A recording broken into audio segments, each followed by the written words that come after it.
नमस्कार दोस्तों, स्वागत है आपका अपने YouTube चैनल पर जिसका नाम है GTT DU।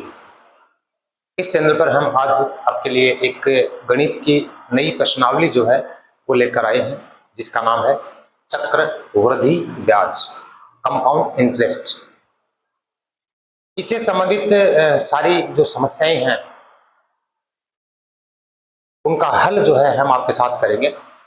उन समस्याओं से संबंधित जितने भी जो न्यूमेरिकल अंकित प्रश्न बनते होंगे उन सभी का सॉल्यूशन जो है आपके साथ निकालेंगे। बस बात एक ही है कि आपको हमारे साथ बने रहना है,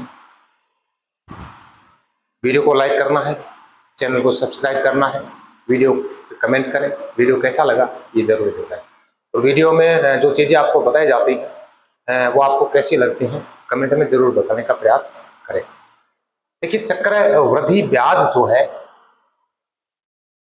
इसके नाम से एक बात समझ में ये आती है कि कोई एक साइकिल है, कोई चक्कर है, और जैसे ही चक्कर पूरा हो जाता है उस चक्कर में एक राशि की वृद्धि हो जाती है।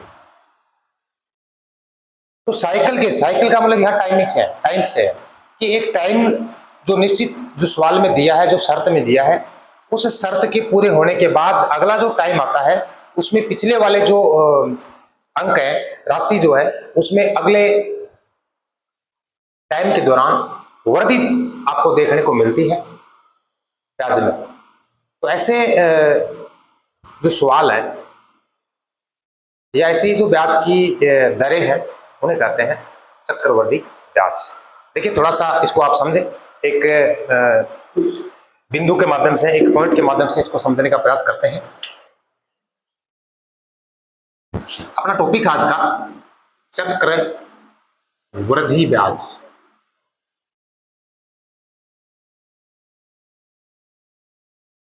यानी कंपाउंड इंटरेस्ट।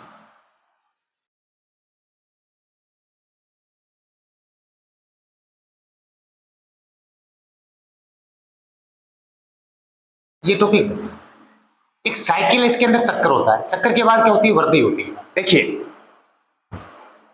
मान लें आप कि 1000 रुपए किसी को उधार दिए हैं और 10% की दर से दिया।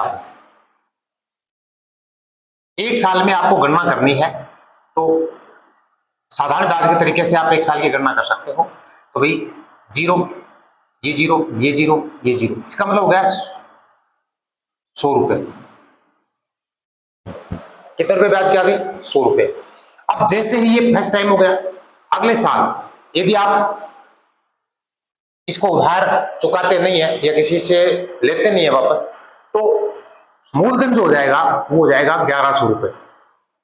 ये 100 जुड़ेगा इसमें। तो देखो, एक साइकिल हुआ एक साल का साइकिल होने के बाद ये जो राशि है इसमें क्या हो गई, वृद्धि हो गई, ब्याज इसमें जुड़ गया, मतलब मूलधन में ब्याज जुड़ गया है। अब इसका निकालेंगे आप तो 10/100, दर तो वही है, जीरो जीरो, ये जीरो, ये जीरो, कितना हो गया 110। इसके बाद क्या हो गया, तीसरी साल में गिनना करोगे तो 110 और जोड़ो इसमें, तो जैसे ही 110 जोड़ोगे तो 1210 हो गए, तो 1210 का निकालना पड़ेगा। इसका मतलब क्या हुआ, मतलब इस प्रकार का ब्याज होता है कि अगले साल जैसे ही आप गणना करते हैं तो मूलधन जो होता है उसमें ब्याज, मतलब मिश्रधन को मूलधन मान लिया जाता है, मिश्रधन को मूलधन मान लिया जाता है। तो ऐसे ब्याज को क्या कहते हैं, चक्रवृद्धि ब्याज। मतलब एक साइकिल के बाद ब्याज में आपको वृद्धि देखने को मिलेगी, हो जाएगा चक्रवृद्धि ब्याज। अब देखिए इसको सूत्र सबसे पहले करते हैं हम चक्र वृद्धि ब्याज ज्ञात करने का सूत्र। तो देखिए इसके अंदर चीजें क्या क्या होती है। एक तो होता है मूलधन, एक होता है ब्याज, एक होता है मिश्रधन, एक होती है दर, एक होता है समय।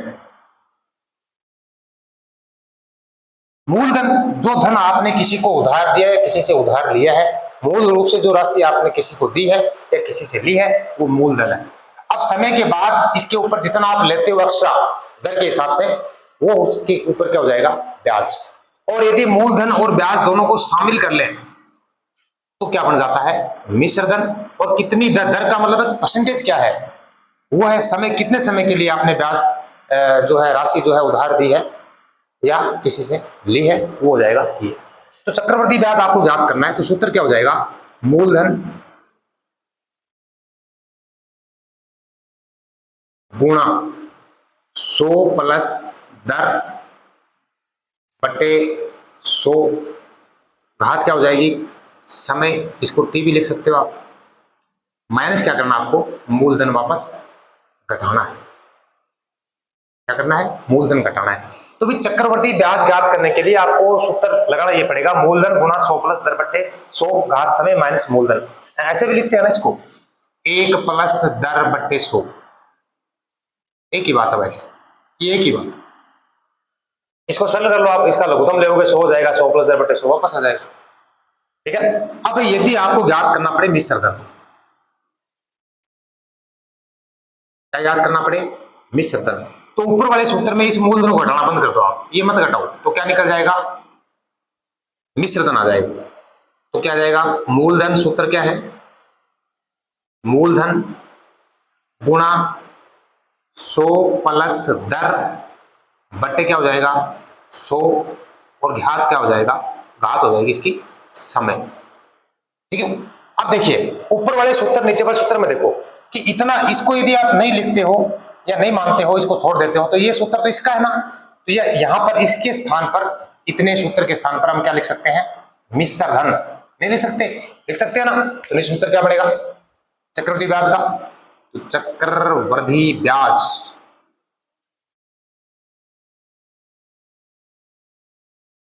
बराबर मिश्र धन माइनस क्या हो गया, मूलधन। अरे ये सूत्र तो पूरा ही है, मिश्रधन ज्ञात करने का ना, तो मिश्रधन माइनस क्या हो गया, मूलधन। यदि आपको यहां से इस सूत्र के माध्यम से मिश्रधन ज्ञात करना है, तो मिश्रधन बराबर चक्रवृद्धि ब्याज साइड में मूलधन को ले आओ, इधर लाओगे तो प्लस का हो जाएगा। क्या प्लस क्या है, चक्रवृद्धि ब्याज, और प्लस क्या हो जाएगा, मूल धन। यदि आपको क्या ज्ञात करना है, मूलधन ज्ञात करना है, तो चक्रवृद्धि ब्याज को आगे ले जाओ, मूलधन को इधर ले आओ, तो क्या हो जाएगा, इस सूत्र के साथ देख लो, इधर ले जाओ इसको चक्रवृद्धि ब्याज को, तो क्या हो जाएगा, मूलधन बराबर मिश्र धन, और माइनस क्या हो जाएगा भाई, चक्रवृद्धि ब्याज। अब ये सूत्र जो है इसके अंदर लगने वाले हैं, जिसकी क्या है आपको थोड़ी सी समझ होनी चाहिए। समझ होने के बाद आगे वाले सवाल तो इसे निकले जाने। इसके बाद क्या होता है इसमें, इसके बाद होते हैं इसमें शर्तें होती हैं। शर्तें, भाई शर्तें मुख्य रूप से 3 प्रकार की होती हैं, बाकी सवाल के अकॉर्डिंग ये 3 कोई प्रकार ये नहीं है कि यही है, आपको इसके अलावा भी मिल सकता है। एक तो ये है वार्षिक, कि ब्याज की गणना कैसे करनी है, वार्षिक करनी है। दूसरी करनी है ब्याज की गणना अर्धवार्षिक करनी है, कैसे करनी है, अर्धवार्षिक करनी है। और तीसरी में है ब्याज की गणना त्रैमासिक करनी है। 3 है। तो पहले यदि वार्षिक है तो कहीं दिक्कत ही नहीं है, वार्षिक है तो कहीं कोई दिक्कत नहीं है। वार्षिक में तो सवाल आपको वैसे ही मिलना जैसे सवाल में दे रखा है, ठीक है। अर्धवार्षिक हो तो क्या होगा,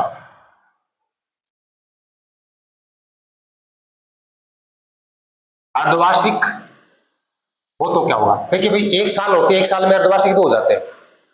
अर्धवार्षिक का मतलब 6 महीने, तो 6 महीने के 2 टुकड़े हो जाएंगे 1 साल में, मतलब इसका मतलब ये हो गया। अर्धवार्षिक का मतलब, वार्षिक का त्रैमासिक का मतलब है, यदि वार्षिक लिखा है इसका मतलब ये है कि ब्याज की गणना हम 1 साल के बाद करते हैं। अर्धवार्षिक का मतलब है कि ब्याज की गणना करते हैं 6 महीने बाद, और त्रैमासिक के का मतलब ये है कि ब्याज की गणना हर 3 महीने के बाद की जानी है, ठीक है। तो अर्धवार्षिक यदि है तो आपको दे रखा है इसमें समय, समय को क्या करना है आपको, डबल करना है, 2 गुना करना है। क्या करना है, 2 गुना, और दर जो है उसको क्या करना है, आधा करना है। दर आधा कर दो, क्योंकि 1 साल की दर दे रखी होती है, आपको 6 महीने में तो आधी दर चाहिए ना, और 1 साल दे रखी है तो अर्धवार्षिक डबल हो जाएंगी। और यदि शर्त कैसी दे रखी है, त्रैमासिक, कैसी दे रखी है, त्रैमासिक दे रखी है, तो त्रैमासिक आपके पास समय है, तो क्या करेंगे उसको, त्रैमासिक 1 महीने में 4 होते हैं, 1 महीने में 4 त्रैमासिक होते हैं, 3 3 का टुकड़ा करोगे, 3 चौक 12, 4, तो क्या करें, समय को 4 गुना कर दो, कितने गुना कर दें, 4 गुना, और दर जो है उसमें 1/4 मतलब 25% जो भी दे रखी है, और करके क्या करें, सवाल निकाल दें। तो ये कुल मिला के ये चीजें जो है हमें ध्यान रखनी है, और जैसे जैसे सवाल हम करते जाएंगे ये चीजें जो है आप ऑटोमेटिक क्या हो जाएंगी, आ जाएंगी, आपको आ जाएंगी। एग्जाम्पल लेते हैं,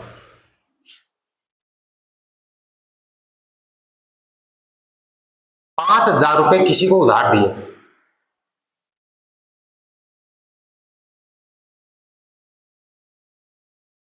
कितने रुपए उधार दिए, 5,000 रुपए, और दर क्या है, ब्याज की दर है 8%, ठीक है, और समय जो है वो है 2 वर्ष। अब पूछा क्या है, चक्रवृद्धि ब्याज बताओ। अब यहां आपको न तो ये दे रखा है कि वार्षिक है, न दे रखा है कि अर्धवार्षिक है, न दे रखा त्रैमासिक है, तो क्या मान लें वार्षिक है, ठीक है। तो क्या याद करना है, याद क्या करना है, चक्रवृद्धि ब्याज। तो देखो यहां लिख रहा हूं मैं एक बार, इसमें मूलधन आपके पास है जो आपने उधार दिया किसी को, वो है 5,000 रुपए, बताइए। दूसरा है दर 8%, तीसरा है समय, इसको आप ऐसे लिख सकते हो 2 वर्ष।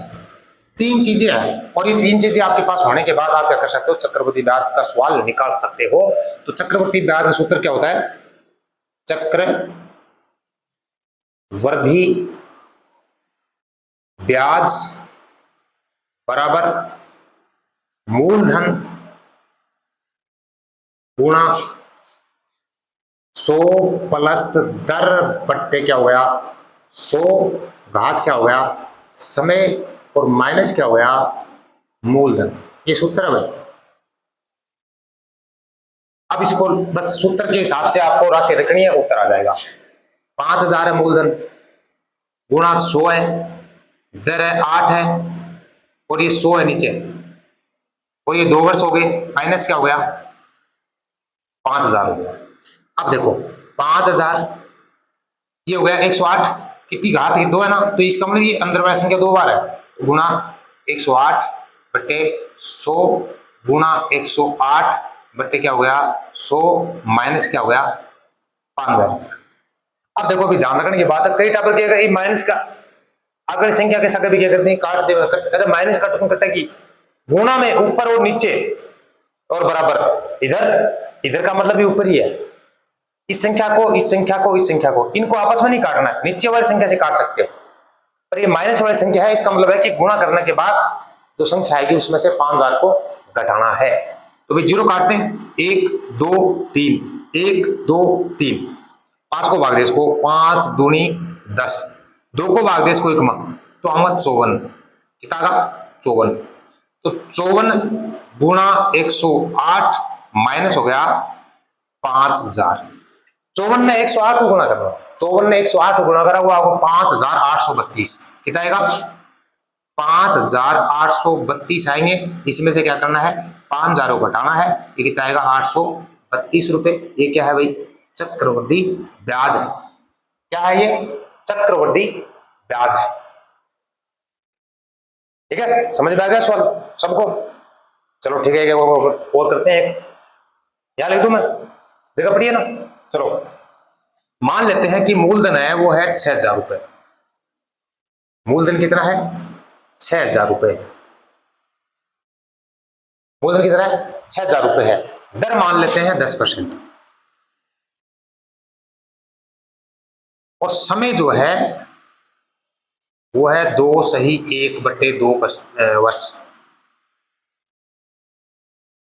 ये आपको दे रखा है, ठीक है। अब देखिए कि एक 2.5 साल का याद करना आपको, यहां शर्त आपको नहीं दे रखी, इसका मतलब क्या मान लेंगे कि वार्षिक है, पर इसके अंदर अर्धवार्षिक अपने आप ही बन रही है। 2 साल तो पूरी है, एक क्या है आधी है, तो 2 साल के लिए तो पूरा ही हो गया, 2 साल के लिए क्या हो गया पूरा हो गया, और 1 साल के लिए क्या हो गया आधा हो गया। तो 2 साल के लिए 10% हो जाएगा, और लास्ट वाली साल जो है उसके लिए कितना हो जाएगा, ये 5% हो जाएगा। चलो निकालते हैं, मैं सूत्र नहीं लिखूं, लिखा हुआ है देखो, 6000 गुणा 100 प्लस दर कितनी है 10 लिख दूं एक बार, बट्टे क्या हो गया 100, घात क्या हो गया 2.5, माइनस कितना हो गया 6000। अब सरल करो इसको, 6000 गुणा 110, 2 बार तो बराबर ही है, गुणा 110 बट्टे क्या हो गया 100, अगले साल के लिए क्या हो गया 105 बट्टा क्या हो गया 100, माइनस क्या हो गया 6000। वही बात है, इससे माइनस वाली संख्या से नहीं काटना है, इधर से काट दो, तो 1 है 2 है, 1 है 2 है, 1 है 2 है, 1 है और 2 है, 1 है 1 है। इसको काट सकते हो आप आगे, नहीं काटो तो कोई बात नहीं। 6 गुणा 11 गुणा 11 गुणा 105 बट्टा हो गया 10, माइनस हो गया 6000, ठीक है। चलो काट देते हैं, 2 को 3 को 2 को दो 3 बार, 5 बार, ये 21 बार, क्या हो गया ये हो गया भाई 3 गुणा 11 11 करा 121 गुणा 21 बट्टे क्या हो गया, बट्टे कुछ है ही नहीं, माइनस 6000 रुपये। इनको ही आपको गुणा करना है, 3 गुणा 121 गुणा 21, 3 गुणा 121 गुणा 21 ने गुणा करना है तो 7623 आओगे, 7623 माइनस कितना करना है 6000, इसमें से घटा दो तो 1623 रुपए, ये क्या गया ब्याज आ गया, क्या गया भाई ब्याज आ गया। तो ये मूलभूत चीजें जो है चक्रवृद्धि ब्याज की जो मैंने आपके सामने रखी है, कंपाउंड इंटरेस्ट की, ये आपको कैसी लगी है। अगले वीडियो में हम आगे थोड़ा और बढ़ेंगे, इसमें शर्तों के साथ अर्धवार्षिक त्रैमासिक शर्तों के साथ जो है सवाल आपके साथ करेंगे। पहले इस वीडियो को अच्छी तरह से समझें, देखें, फिर हम आगे बढ़ते हैं। बड़ी काम की प्रश्नावली है, बड़ी ही उपयोगी है, और हर कंपटीशन एग्जाम में ये प्रश्नावली जो है ये पूछी जाती है, ठीक है ना। तो वीडियो कैसा लगा बताइए, कौन कौन सी बातें जो है वो आपको याद रही हैं, समझ में आई हैं, कमेंट में लिखने का प्रयास करें, ठीक है। खुश रहो, मस्त रहो, स्वस्थ रहो, नमस्ते।